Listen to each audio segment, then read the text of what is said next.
Ubuzima bwo mu mutwe, uburwayi bwo mu mutwe bushobora kuvurwa. Tariki ya 10 Ukwakira n'umunsi ngarukamwaka mpuzamahanga wagenewe kuzirikana ku buzima bwo mu mutwe. Usibye ibiyobyabwenge n'ingaruka z'intambara mu isi biri ku isonga mu bihungabanya ubuzima bwo mu mutwe, hari impamvu nyinshi zishobora kuba intandaro yo kwangirika k'ubuzima bwo mu mutwe. Umwe mu nzobere mu by'ubuzima bwo mu mutwe, Dr Kayite Shonga, yasobanuye ko uburwayi bwo mu mutwe burwayi nk'ubundi ndetse ko ari n'ubushobora kuvurwa bugakira. By'umwihariko ikibazo cy'uburwayi bwo mu mutwe mu Rwanda cyagiye gifata intera uko umwaka utashye nk'uko imibare y'abitabira serivisi z'ubuvuzi ibigaragaza. Icyegeranyo cyakozwe mu myaka yatambutse cyagaragaje ko mu myaka 5 kibanjirije umubare w'abagannye ubuvuzi wakomeje kugenda uzamuka, impamvu iteye impungenge. Duhereye muri 2006 abarwayi bari mu 20 n'ijana na 24, 2007 abarwayi bari mu 25 na 430, muri 2008 abarwayi bari mu 31 n'ijana na 25, 2009 bari bamaze kugera ku 34 951,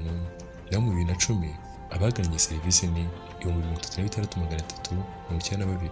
Uretse ko u Rwanda rwarahuye na jenoside ndetse n'ingaruka zayo, zimwe mu zindi mpamvu zitera kuzamuka kw'iyi mibare ngo ko abanyarwanda bamaze gukangukira kwitabira gahunda z'ubuvuzi, cyane cyane kuko baba banafite ubwisungane mu kwivuza.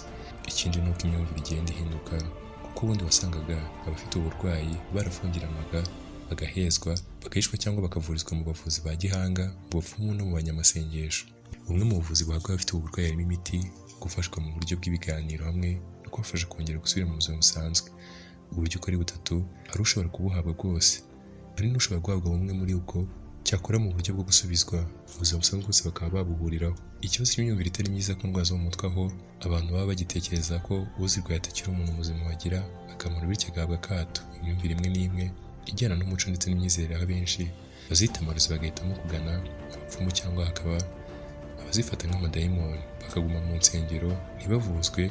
Imwe mu bibazo biba inzitizi kuri iki kibazo cy'ubuzima bwo mu mutwe. Abahanga mu bijyanye n'ubuzima bwo mu mutwe harimo kumva ko mu rwego rwo kubungabunga ubuzima bwo mu mutwe, gukumira uburwayi bwo mu mutwe ndetse no guhangana nabwo aho bwagaragaye, uruhare rwa buri wese rurakenewe, kandi uwahuye nabwo akitabwaho n'umuryango ntahabwe akato. Ikindi kandi hakabaho guhindura imyumvire kuri izo ndwara kugira ngo imikorere hagati y'abafite abana n'iki kibazo, abavuzi ba gihanga, kuko usanga abafite ubu burwayi benshi ari bo babanza, bigatuma bagera ku buvuzi nyabwo batinze. N'abajyanama mu by'ubuzima, abagize ibyaha byo kurwara izi ndwara bakwiye gufashwa bakanitabwaho bari mu muryango, kuko uburwayi bwo mu mutwe nabwo ari uburwayi nk'ubundi ndetse n'uwahuye nabwo akongera kwakirwa mu buzima busanzwe. Urubyiruko ku rundi ruhande rukwiye kwegerwa, bagashishikarizwa kuzibukira no kugendera ku biyobyabwenge ibyo ari byo byose, kuko ari intandaro y'ibibazo byo mu mutwe kuri benshi. Dusoje ikiganiro cyacu, nawe utaha ku ishuri.